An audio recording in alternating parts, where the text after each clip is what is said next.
Episode number 34.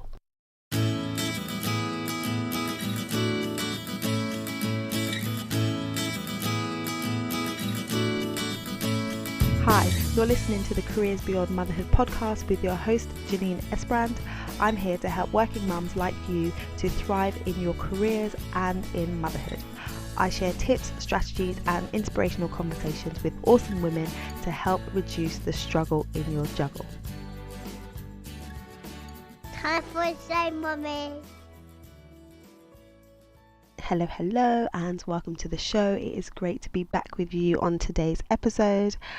Now, I have a question for you. Do you sometimes feel like you're on a hamster wheel trying to get ahead of your never-ending to-do list? I know, it's hard.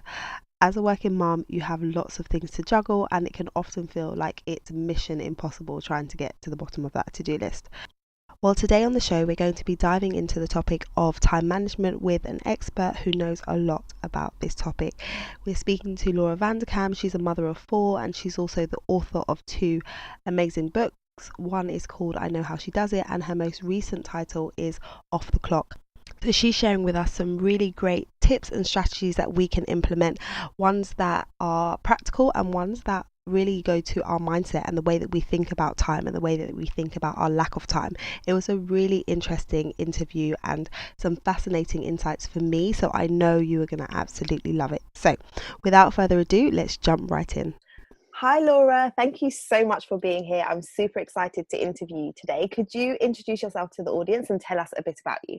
Yes, thank you so much for having me. My name is Laura Vanderkam. I am the author of several time management and productivity books, including Off the Clock, Feel Less Busy While Getting More Done. That will be out soon. I am the author of I Know How She Does It, and some other books called 168 Hours. I love to write about time management and productivity. I also speak a lot on that topic. And I co-host a podcast called Best of Both Worlds that looks at the intersection of work and life for women from the perspective of really loving both. Awesome. So excited. There's so much there that I want to talk to you about, especially time management for working mamas. That's something that's top of the list. So we're going to dive into that. But before I do, can you tell me a bit about your background and, what you were doing pre-motherhood? Tell me about your motherhood journey. I'd love to hear about that. Yeah, so I have 4 children. They are 11, 8, 6, and 3. I have pretty much mostly done the same work before and after. I started out semi as a journalist, but I say only semi in that I had like one job, and then for like a year. And then I went out on my own and was freelancing, writing articles, started writing book stuff, did a lot of like ghostwriting and some career book stuff on my own. Started having kids in there and began writing about time management mostly after after my kids were starting to be born, but in the process of having them is when most of my books on time management have come out. So yeah, it's been fun to sort of test out my various theories in my life and the strategies I learned from other people as I attempt to make the pieces of my life fit together. Yeah, absolutely. I can imagine when you have 4 children, time management is a huge thing that you have to conquer and figure out. So was it having the children that led you to that topic as being an area that you like to speak about and really write on and dive into? Yeah, it was to a degree. It's always something I've been interested in. But once I had the first kid, I was starting to write about that topic, as writers do. We mine our lives for material. And I noticed that a lot of the material about women and work and life and how women spent their time was pretty negative. I mean, there's either this idea of no one can have it all, or if you attempt to have it all, you're going to be crunched and harried and like life will be awful, or else things that were sort of glamorizing or this nostalgia for a time when things were simpler and I don't know, women apparently knew their place or something. So it was, this is a lot of the literature that's out there on motherhood, and I found this all very depressing. So I decided to look into it, and my research led me into some fascinating things about people's time use. I'm always drawn to topics where you can be a bit of a contrarian. There's interesting data on how women spend their time now versus the past. Women actually spend more time interacting with their children now than in the past, even though far more mothers are working for pay. And partly that's because women don't just do work and childcare. Those aren't the only two things in women's lives. So they are not an equal trade-off, despite that being their perception. Just things, finding that people don't work nearly as much as they think they do. So this idea that you can't have a full-time career and also raise a family because there's no time. It's like, well, turns out there's 168 hours in a week. And, if you're working 45, like that's really not the whole of 168 hours. That's a very small chunk of that.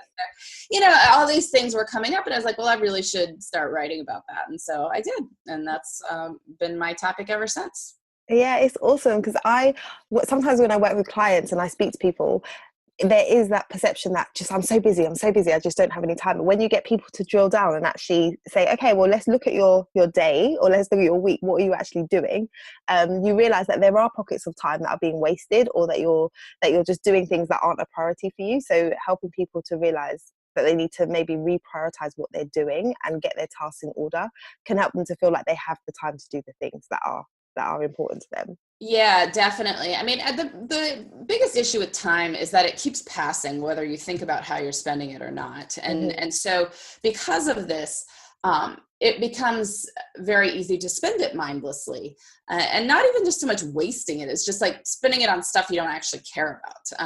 It's not that you're actively doing something of, like, ooh, I'm going to choose to be on Facebook for 2 hours here. Like, it's not even that. It's just you sort of don't think about it. Like, you go to work and don't necessarily think about, am I spending my time on my top priorities there? I go home, it's like, well, sort of getting through the day, and the next thing you know, everyone's in bed, and it's like, well, what did we do at the time? Well, who knows?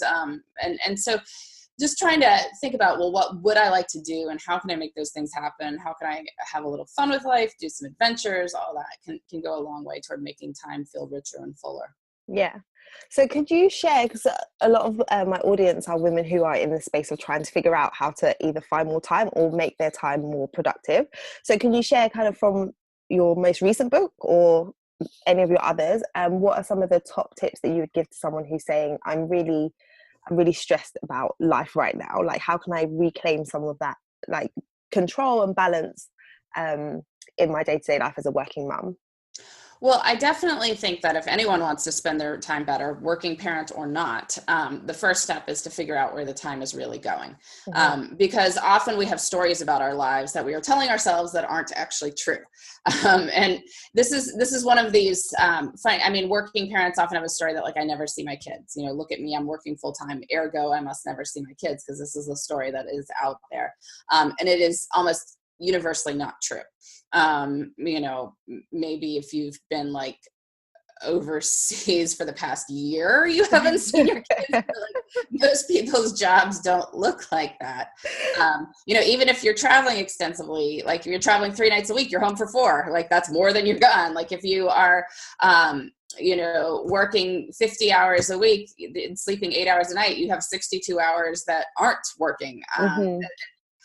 People will be like, oh, like, they track their time and they see that actually they're around their families a fair amount. And that's good. Like, I think people should see that and give themselves some credit for it. That doesn't mean the time is spent well. Like, you can always, probably improve that time, but it's probably there. So, there's that. Or people might say, we have other stories we tell ourselves of various forms of martyrdom. Like, I'm always doing the dishes. Well, I would put serious money on the line, not always doing the dishes. It's not occupying 100% of the time that you're in the house. It might just feel like it because you hate doing it, but that's a different question. I've also found that working parents in general do get enough sleep. Like, this is one of these stories we have out there that if you're going to build a career and raise a family, you will never sleep again. Also not true. There's all these stories. So we want to make sure we're working from good data. So figure out where the time is really going. Look at your life. Say, well, what do I like? What do I don't like? What could I change? And then you can kind of go from there. But, that's really got to be the first step. Yeah, I love that, because I think I'm so guilty of that. When you said that, I had to smile, because I'm always saying to my husband, I'm always doing the dishes. He's like, you're not always doing it, because I do it sometimes. But yeah, because I'm doing it most of the time, I feel like I'm always doing it. But actually, it's important to pay attention to what the words that we're using and how we're describing things, because then that makes you feel a certain way. So Well, it's yeah, just very defeatist, right? Like, so if you're saying I'm always doing the dishes, I mean, what are you going to do about that? But if you're saying I am doing the dishes more times than I want per week, well, that's the problem statement right there, because then we can work on that, right? That is a problem that can be solved. So yeah, that's, that's why we want to make sure that we're telling ourselves stories that we can actually do something about. Yeah, absolutely. Tell me a bit about your kind of family dynamic. You've got 4 children, so has the way that you work changed as you've added more expanded your family, I should say? Has that made a difference? Not particularly. I don't think, if anything, my career has started involving more travel in the past sort of 3 or 4 years. That has really taken off, which has been great. It's been very exciting. I love speaking with audiences about time management and productivity, and so I've been very grateful to be able to do that. So, obviously managing a travel schedule is complicated. It adds another dimension of figuring out where all the pieces are going, since my husband works for one of the major consulting firms, so he's traveling for his job as well. But it's just about figuring out the logistics. And I mean, obviously we have full-time childcare. We have a nanny who can also stay overnight if need be, because that's the only way you can make a 2 travel couple work. But the 3 older kids are in school, so that sort of is the bulk of my work days. I usually think about being between 8:30 when they get on the bus and sort of 4:05 when they get home. And so I can usually get most of my stuff done within that. If I'm not traveling, if I'm working, I go work within those hours, and then try and catch a little bit of time later, either while I'm at a kid activity or at night or something like that. Yeah, so inspiring. I think there's so many women that feel like, I can't make this work. How could I make this work? And so it's really great to hear you speak about how it's possible. You've just got to change your mind. Instead of saying I can't make it work, say how can I make it work, and then figuring out what the strategy is going to be for your family. Yeah, and we have a good life. I mean, this is there's both of my husband and I travel and work full time, but we also have a fair amount of flexibility in our schedules, and so it's there'll be days that are kind of we're not physically here, but it's usually not more than like 2 a week where we're both not there. And I think one of the key things that I always tell people to think about is think in terms of 168 hours, not 24. There are 24 hours in a day. There's 168 hours in a week.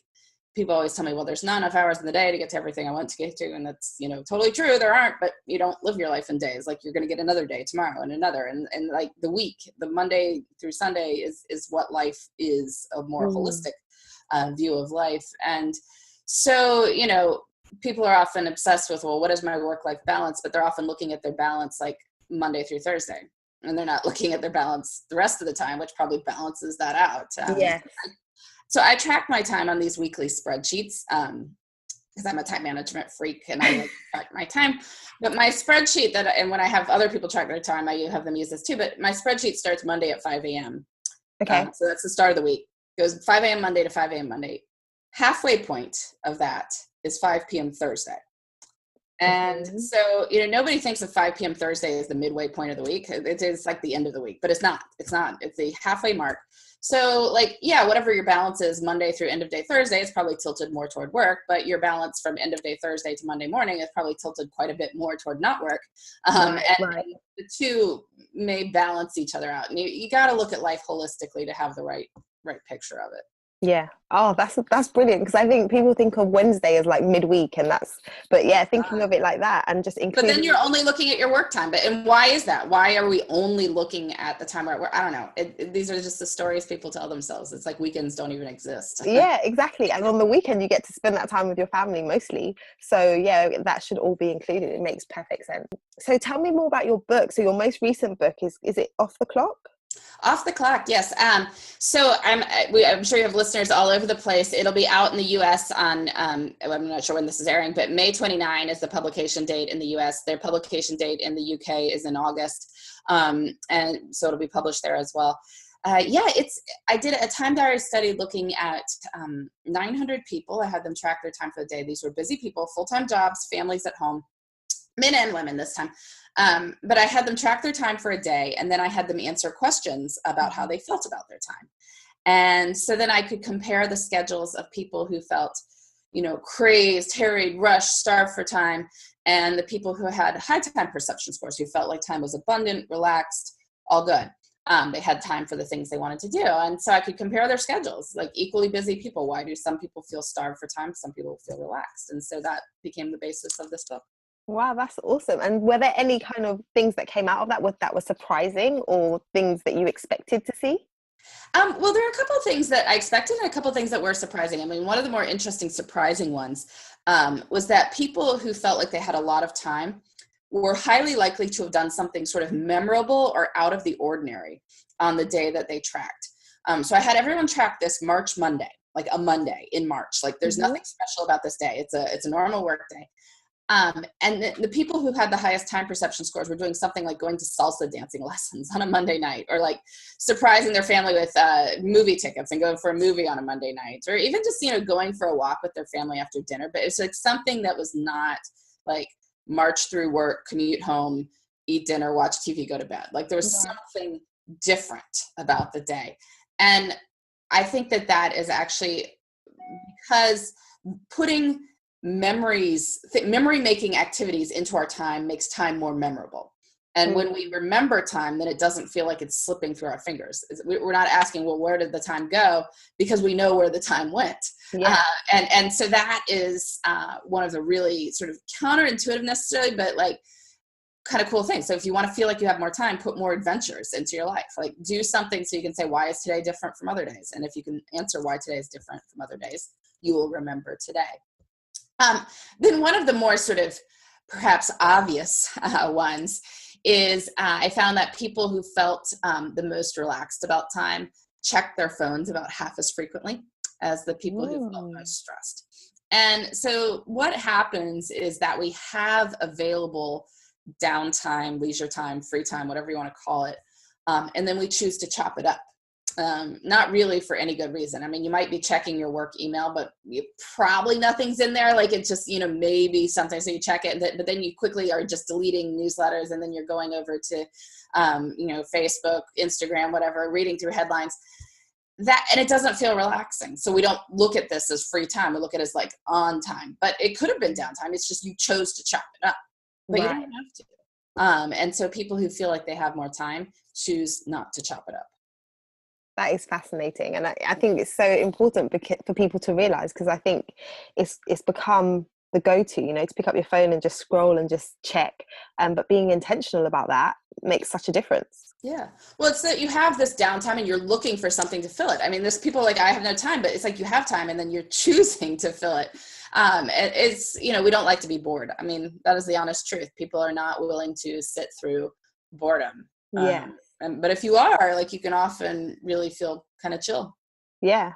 And this year, my word for the year has been simplify. So I've been trying to simplify things and spend more time not doing. And it's quite hard to get into the groove of doing that, of actually just having time to just be. But when you do, it makes such a difference to how you feel. Yeah. So that's awesome. It's been so good talking to you. I've learned so much just from that. So I'm definitely going to grab the book. Can you share where people can learn more about you? You mentioned your podcast. Do you want to talk more about that? And then where they can find you and find the book? Yeah. So my website is lauravanderkam.com. That's just my name. I blog most days, probably 4 to 5 times a week. So I'd love to have your listeners come join me there. We have a very good comment section. It's one of the nicest places on the internet. Definitely enjoy that. I also co-host a podcast. My co-host, Sarah Hart Unger, is a practicing physician. And she and I talk about, she's also a mom of 3, and we talk about various work and life things, any topic that has to do with how we make work and life fit together. So I'd love to have your listeners come join me there as well. Yeah, you should definitely check out the podcast. That's where I found you, and I absolutely love it. You guys are awesome. So everybody go listen. Thank you so much for joining us today, Laura. It's been great hearing from you and learning all about time management. And so, yeah, it's been lovely to have you. Well, thank you so much. Thanks for having me. Was that awesome, or was that awesome? Laura shared some amazing tips. So I hope you're going to go and check out her books, because if that interview is anything to go by, her books are going to have so much amazing content in there that can really make a difference to your life and the way that you approach things. So for me, some of the key takeaways were to track your time. So take the time to track your time, because that can really highlight where you're maybe needing to make a change, where you could be subtracting some things, where you actually have time that you didn't realize that you had. So I've gone through this exercise a few times with clients, and they have been amazed at how much time they were wasting, or how much time they had, or pockets of time where they could be doing things or fitting things in. So I would encourage you to go through that exercise, doing a time audit. And it's also really insightful what she shared about social media and how much we pick up and we check our phones, and the impact that has on us and our productivity. So think about that too. It's a good idea to be intentional about how we're using our phones and our technology, and remember that our kids are watching us. So if we are picking up our phones every 5 minutes and we're not able to be present in conversations with them, then we can expect the same from them, because they model our behavior, right? So that is something that I've tried to implement when I'm around my toddlers. Try not to be on my phone as much, because they are watching and they are learning, and then they are modeling my behavior. So I think what she shared about the research was really, really insightful, and something that we should all take on board. What were some of your key takeaways? I would love to know. So come head over to the Careers Beyond Motherhood community and let us know in the Facebook group what you took away from the episode, what you liked about the episode, so we can keep this conversation going. So you can head over to Careers Beyond Motherhood community, and I would love to hang out with you there. If you want to learn more about Laura and the work that she's doing, I'm going to be sharing the links to her website, her podcast, and her books on the show notes. So head over to lightboxcoaching.com/episode-34, and then you can go and get the links.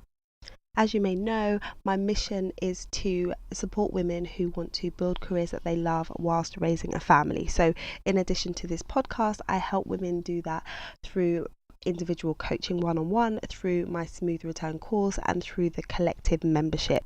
So if you are feeling unsure or worried or overwhelmed about the next step that you should be taking in your career beyond motherhood, then I want to invite you to join me for a career clarity call. So it will be a 20-minute call, but I will be able to ask you some questions and see if and how I can help you to make the next step that you need to make in your career. If that sounds like it would be useful for you, then head over to lightboxcoaching.com/call, and you can book in a slot at a time that's convenient. If you enjoy this show, could you do me a favour and spread the word amongst your working mama friends, and also leave a rating and review on iTunes so that more women just like you can find the show and join in the conversation. Alright, that's all from me today. I will be back again next week, and I'll speak to you soon. In the meantime, look after you and look after your babies.